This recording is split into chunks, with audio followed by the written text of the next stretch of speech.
Bonjour à tous, aujourd'hui nous allons reparler des fractions. Tout d'abord, une fraction, qu'est-ce que c'est? C'est une partie d'un tout. Une partie d'un tout est représentée à l'aide d'un numérateur et d'un dénominateur.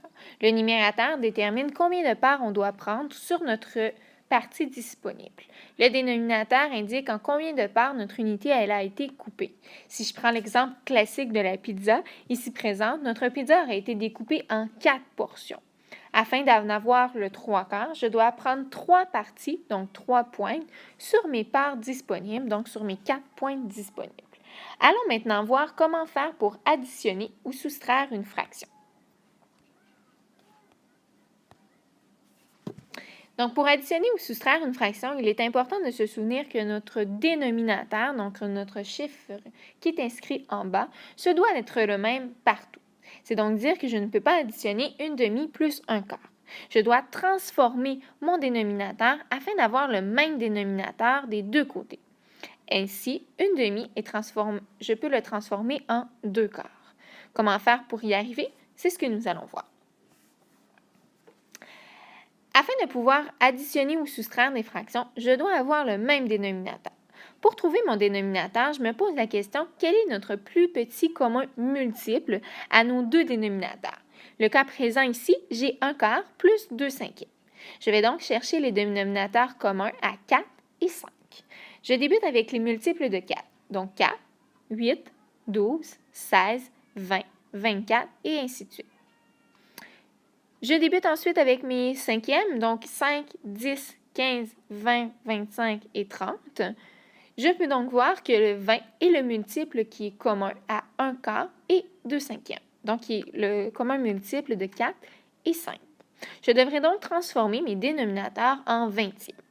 Afin d'y arriver, je dois multiplier obligatoirement mon numérateur et mon dénominateur par le même chiffre. Ainsi, un quart sera multiplié par 5 à la position du numérateur et par 5 à la position du dénominateur. J'obtiendrai donc 5 vingtièmes. Je poursuis mon travail avec le 2 cinquièmes. 2 cinquièmes sera multiplié par 4 à la position du numérateur et par 4 à la position du dénominateur. J'obtiendrai donc 8 vingtièmes.